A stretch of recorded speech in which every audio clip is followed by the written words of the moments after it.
So welcome everybody to this first speech by the Lord Speaker since his election earlier this year. I'm delighted to welcome you on behalf of the Hansard Society, continuing a tradition of the Lord Speaker giving their first speech on a Hansard Society platform. So we're delighted, Lord Forsyth, that you agreed to do today's speech.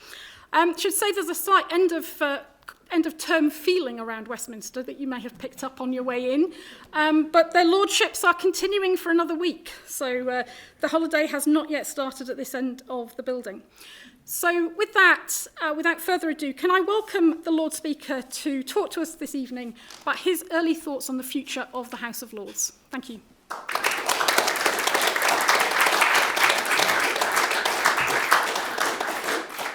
It's my first speech on the Constitution. In the last 5 months, I've made quite a few speeches, and it's a great pleasure to be here tonight, and I'm very grateful to all of you. I'm sure you could find better things to do on a hot Thursday evening than come and listen to me, and I would like to thank you, Ruth, and also your chairman, Baroness Taylor of Bolton, who has herself been doing some work on reform of the House of Lords, and the Hansard Society for hosting this.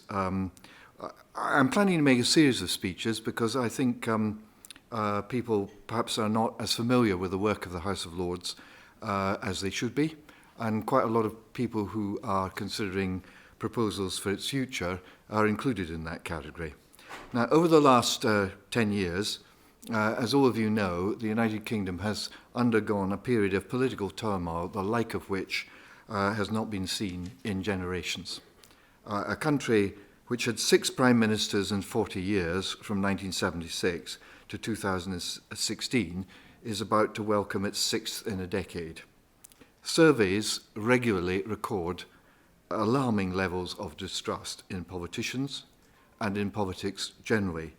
The parties which have been dominating political debate for a century find themselves in a deep trough of unpopularity, and polling suggests that the array of the parties represented in the House of Commons following the next general election may be very different from what we have been used to. And amid these shifting sands, one part of our political system has remained stable, quietly getting on with the painstaking task of meticulously scrutinising and approving legislation to ensure that it works for the people of this country, and that institution is, of course, the House of Lords.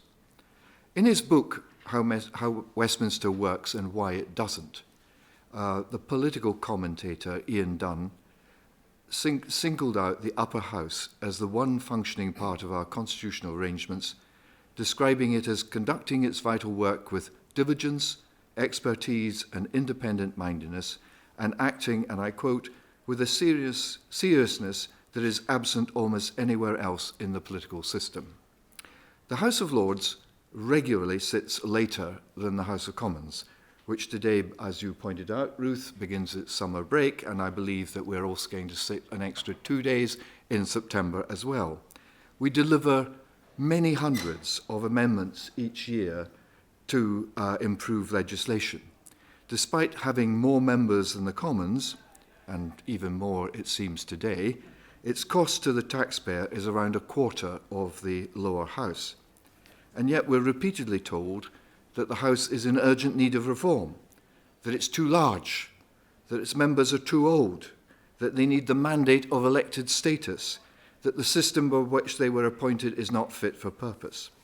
A report produced for Sir Keir Starmer by former Prime Minister Gordon Brown described the unelected chamber as indefensible and proposed replacing it with a Senate of the regions and nations, an idea which did not make it into the Labour manifesto for the last general election, but appears to be once again under consideration. So I'd like to use this speech to set out a defence of the House of Lords and explain why I believe that the work it does is of enormous value to the people of our country. I'll sketch out some reforms which I believe could go some way to answering public concerns about the composition of the House, principally by reining in the growing role of political patronage in selecting new members. And I will urge anyone who is advocating radical reform to to first do their homework, ensure that they understand the work that the House of Lords does to improve law on behalf of the voters. Consider whether their proposed alternative format for the House of Lords would be suited to the task of detailed scrutiny and revision of legislation, and ask themselves, if it would not be suited, then who would do this work, or would this work be done at all? While they're pondering these questions, they might also consider whether the root of public dissatisfaction with politics lies with the Lords or with other parts of the system, with an electoral system which delivers a landslide majority and victory on a third of the vote, with an executive able to ride roughshod over Parliament, with a guillotine which denies MPs the opportunity properly to scrutinise the legislation they are whipped to support. When considering reform, it's important not to lose sight of the central question: what work do we want the second chamber at Parliament to do? And how can we ensure it is best able to do that work for the benefit of the nation? Ultimately, the justification for the House's existence is that its work improves the quality of legislation produced by Parliament and thereby improves the lives of the people of our country. Contrary to popular belief, it is not a central part of the role of the House of Lords to oppose or block government legislation. Instead, the upper house's principal task is scrutiny and revision, going through every bill sent to it by the Commons line by line to ensure that it will work as it's supposed to, and that it will not result in unintended and damaging consequences. In recent years, successive governments have asserted tight control on the timetabling of business in the House of Commons, meaning that MPs simply do not have the opportunity to apply close attention to the detail of the legislation they vote through. In consequence, bills regularly and routinely reach the Lords in a half-formed state, with large sections undebated by MPs and riddled with flaws which would cause serious damage if they reach the statute book uncorrected. And that is where the Lords steps in. Peers improve legislation through amendments to bills, thousands of which are tabled in every session, and many hundreds of which become law each year. As a self-governing House, we have no time limits on debate. I have no power as Lord Speaker to select amendments, as the Commons Speaker does. Every amendment can be debated if any member wishes to do so. In the 2024-26 session just ended, the Lords' Chamber sat for more than 2,000 hours and Grand Committee for 154 days. More than 11,000 amendments were tabled and more than 2,000 were agreed. The House benefits from the fact that its members are not under the constant pressure of re-election, constituency work, or tightly controlled timing for debates, which are all constraints MPs have to work with. The combination of outside experience and expertise and relative lack of time pressure greatly assists the Lords in adding value by carefully checking, debating, and improving bills. Crucially, as many as 90% of the amendments passed in the Lords are tabled by the government, often because ministers have accepted the arguments made by peers in debate and taken them into account in reframing bills. The process of amending legislation may appear a dry and dusty topic, but changes proposed by peers and introduced in the House of Lords make a real and positive impact on the life of our nation. Without the House of Lords, would we have got the ban on deep-fake pornographic images put forward by Baroness Owen of Alderley Ledge? Without the intervention of the former reviewer of terrorism legislation, Lord Anderson of Ipswich, would journalists and other groups have escaped being accidentally caught up in a bill cracking down on state threats? Without amendments tabled in the Lords, would we have got a ban on social media use by children aged under 16? Without pressure from peers during the passage of the Environment Act, would the government have added measures to tackle sewage discharge into waterways and to save our chalk streams. Without campaigning by film director Baroness Kidrong, would provisions on artificial intelligence and copyright have made it into the Data Use and Access Act? Government defeats do occur in the Lords, and they often grab media headlines. There were 145 of these during the 2024-26 session. But the Parliament Act, which allows the government to force a bill through in the face of rejection by the Lords, has been invoked only 4 times since 1949. Indeed, one of the most consequential prime ministers of modern times, Clement Attlee, established the National Health Service and the welfare state and nationalised a range of industries in the years after the Second World War, despite the fact that Labour had only 16 peers in 1945 and remained a tiny minority in a House dominated by Conservative hereditaries throughout his time in office. In the vast majority of cases, peers may push contentious amendments to 2 or 3 rounds of ping-pong, but they accept that in the end, the elected House must have the final say. The upper house does not make the law. The Commons makes the law. What the Lords does is to point out possible shortcomings in proposed legislation and invite the Commons to think again. The other way in which the Lords makes an impact is through its cross-cutting committees, which, rather than monitoring the activities of individual government departments, as most Commons committees do, take a wide-ranging look at the thorniest issues of modern life. These include special inquiry committees, which provide us with flexibility to respond nimbly to emerging issues such as the development of artificial intelligence. Lords Committee reports are widely respected for their authoritative assessment of crucial problems facing the UK. They operate on a consensus basis and on the basis of the evidence they receive.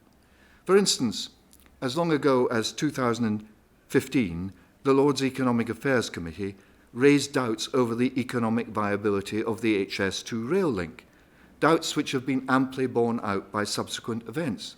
The committee said that vast sums could be saved by reducing the planned speed of the trains, something which is only now being implemented after it's been cancelled. In January 2021, the Lords International Relations and Defence Committee warned against the catastrophic consequences of the premature withdrawal of US and NATO troops from Afghanistan 7 months before the departure prompted a Taliban takeover. The Lords Intelligence Committee made far-sighted recommendations on the regulation of AI in 2018, 4 years before ChatGPT was publicly released. And last year, the Environment and Climate Change Committee forced to the top of the political agenda the issue of waste crime, which has blighted communities across the country, including places such as Macclesfield. I believe that these examples and many more testify to the value of the work conducted by the House of Lords to improve legislation, inform public understanding, and make politics work better. Indeed, public debate, backed up by opinion polling, suggests that any concerns voters have about the Lords focus not on the work it does, but on the method of appointment, not on output, but input. As Lord Speaker elected by the whole House, I, of course, am politically impartial. It's quite hard, actually, but I am.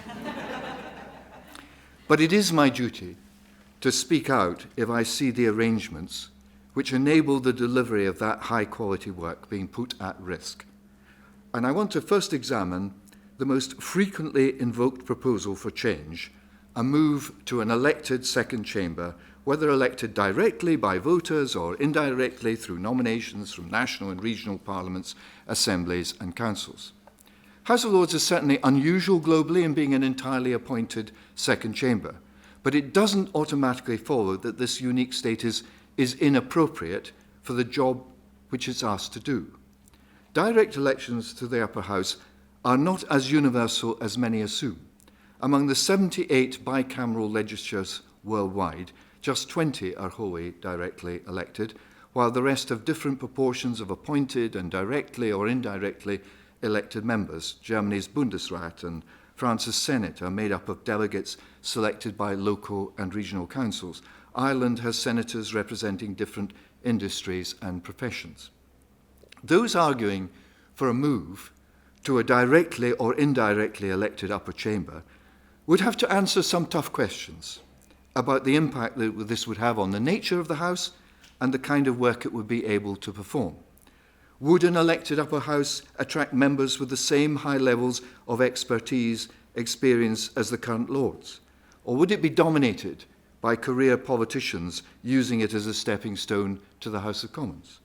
Would elected members be subject to pressure from their party whips, limiting their independence?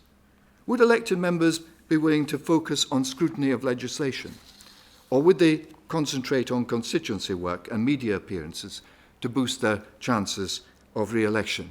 I must say, the idea of having spent many years knocking on doors saying, will you vote for me, please? I'm very good at revising legislation, and no, I can't help you with your pension or any of the other issues concerning, does fill me with some dread as to the likely response on the doorstep. Would members of an elected upper house accept that the House of Commons must have the final say? Or would they feel free to attempt to block or kill legislation, risking the kind of gridlock regularly seen in the US Congress? Would an elected upper house observe the same electoral cycle as the Commons, with the likely result of two houses mirroring one another politically? Or would their election dates be staggered, raising the prospect of two houses led by opposing parties locked in permanent strife? How would an assembly of the nations and regions differ from the current House of Commons, whose members are already elected on a geographical basis, but tend to operate along political rather than regional lines? Is the job of scrutinising and revising UK-wide legislation best performed by an assembly of nations and regions containing delegates from regional and local authorities who might be under pressure to prioritise the needs of their own areas? It's imperative that these questions are considered very thoroughly and by anyone drawing up proposals for reform to the upper house. Past experience shows that they're not easily answered. Attempts at radical reform by Harold Wilson, Tony Blair, and Nick Clegg all ran into the sand. This brings me to an alternative means of boosting public trust in the upper house: reforming the system of appointments and the vetting of members. It's a depressing fact that the House of Lords is most likely to come to voters' attention not when it publishes an incisive report or successfully improves a bill, but when questions are asked about the appointment of new peers or the conduct of those already in the House. I believe that if relatively few modest changes could go a long way to enhancing the reputation of the House. I would contend that the work conducted in the House is greatly assisted by the presence on the red benches of eminent figures such as people at the pinnacle of different fields of human endeavour, from politics to business, defence to agriculture, art, academia, religion, science, and the law. The lineup of peers includes people who've reached the top in their discipline: judges, generals, professors, engineers, leaders of police forces, broadcasting corporations, multinational companies, and intelligence agencies. But the membership also includes trade unionists, journalists, campaigners for the rights of women and ethnic minorities, charity workers, and advocates for the disabled. If you want to hear about the formidable array of experience and knowledge they bring to Parliament, you could do worse than listen to the episodes of the Lord Speaker's Corner podcast launched by my predecessor, Lord McFaul, and continued by me, where you'll find fascinating accounts of the life and work of remarkable people like former MI5 chief Eliza Manningham-Buller, tech entrepreneur Martha Lane Fox, or most recently, prison reformer James Timpson. They bring with them not only decades of experience on the front line of the most urgent debates of modern life, but also an independence of mind, born from the fact that for the most part, they are at a stage in their careers where they are not looking for advancement and can tell the whips where to go. Of course, there are large numbers of peers with political experience from the Commons. I should declare an interest here. I fill the category that's frequently called failed politicians. The devolved assemblies of local government, that is as it should be. The government and the opposition must be able to fill their front benches, of course, and it's of great value to the House to have members with deep personal knowledge of the political system. However, the House of Lords is not primarily a cockpit for political battle. That is the job of the Commons. The upper house thrives itself instead on courteous and independent-minded debate founded on evidence and experience. That ethos is underpinned by the fact that no single party enjoys a majority in the House of Lords. In almost every division, the government must rely not only on its own troops, but also on the non-political members on the crossbenches. While votes in the Commons are won by force of numbers, in the Lords it's the force of persuasion that counts. The prominence of the crossbenches was significantly enhanced by the establishment in 2000 of the Lords Appointments Commission, HOLAC, which each year considers hundreds of applications for life peerages. From these, it nominates a small number of people on the basis of eminence in their field, propriety, and ability to participate in the work of the House. Peers entering the House through this route have included England's first female appeal court judge, an astronomer royal, a vet, a nurse, a Paralympian, and the founder of the homeless people's magazine, The Big Issue. 42% of HOLAC peers have been women, compared to the current figure of 40% of MPs and 35% of members of the Lords. Around 20% of them came from ethnic minority backgrounds, and several have disabilities. In total, HOLAC has made nominations of 78 peers, all of which have been accepted, and many of whom have made a significant contribution to expanding the range of experience upon which the House is able to draw. However, in a little-noticed letter in 2012, the then Prime Minister David Cameron asked HOLAC to limit its nominations for the time being to 2 a year, down from the previous average of 5 or 6. Today, almost 15 years later, and despite the efforts of Lord Macfall, my predecessor, to challenge it, this restriction remains in place. And during those 15 years, HOLAC has nominated just 19 candidates for life peerages compared to 59 in the 11 years before. It seems to me that the time is now ripe for the 2-a-year limit to be revisited, not least because of a little remarked and I believe unintended outcome of the removal of the last hereditaries earlier this year. Prior to their departure, the 92 hereditaries were among 3 groups of MPs who did not owe their place in the House of Lords to political patronage, alongside the bishops and the HOLAC crossbenchers. Their departure meant, at a stroke, the proportion of members effectively appointed by party political leaders rose to 90% of the House. If we do not include the bishops, that figure rises to more than 93%. Lifting the limit on independent nominations, whether by HOLAC or a new nominating body, would allow this imbalance to be redressed by boosting the proportion of members selected for their personal merit rather than their political allegiances. And in order to avoid further swelling of the House, this would have to be coupled with restraint, whether statutory or voluntary, on the numbers of appointments made by the Prime Minister, which are currently unlimited. By coincidence, today another 27 have been nominated, which increases the size of the House by an extraordinary 3.5%. Recent polling for the UCL Constitution Unit suggests that this sort of change would be popular. Some 74% of those questioned in June last year said that an independent body should be given responsibility for nominating peers, compared to just 6% saying this should remain the prerogative of the Prime Minister. And it has to be said that it's also likely to be popular among peers, many of whom have spoken in favour of previous proposals to enhance the independence of appointments.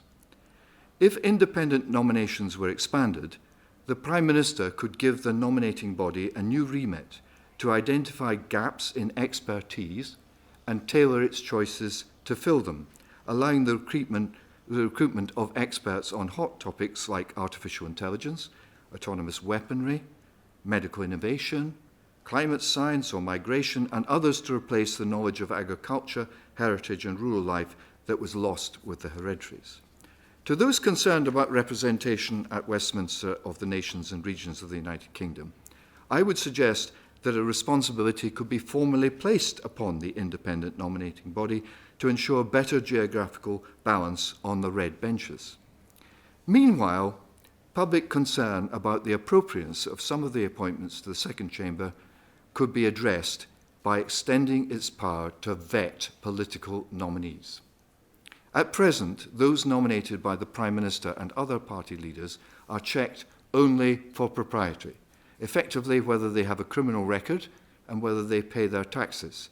This could be toughened, perhaps by requiring evidence that nominees are bringing valuable talents and experiences to the House of Lords, and most importantly, are willing to turn up and do the work and contribute to the House's activities. Crucially, the Prime Minister could introduce a requirement on holders of his office not to overrule objections to their nominees, as has happened at least once in the past. Of course, I recognise that no politician wants to give up the powers of patronage. However, I believe it's time for political leaders of all stripes to give serious attention to measures that can build trust in our political system. There's been talk recently about rewiring our constitutional arrangements. This is an ambition I applaud. Those entrusted with power must always ensure that the system is fit for the modern age. But they must do it on the basis of sound evidence of what works. Any electrician would tell you, if you get your wires crossed, you may be in for a nasty shock. The House of Lords is a kind of constitutional trip switch, forcing a reset on bad laws which have not been properly considered by the elected House. Anyone advocating rewiring politics needs to consider very carefully, will the new system keep the lights on, or will it blow a constitutional fuse? I hope that you will agree that the proposals I've briefly outlined this evening are worthy of consideration, and I'd be very happy to answer any questions you may have. Thank you very much.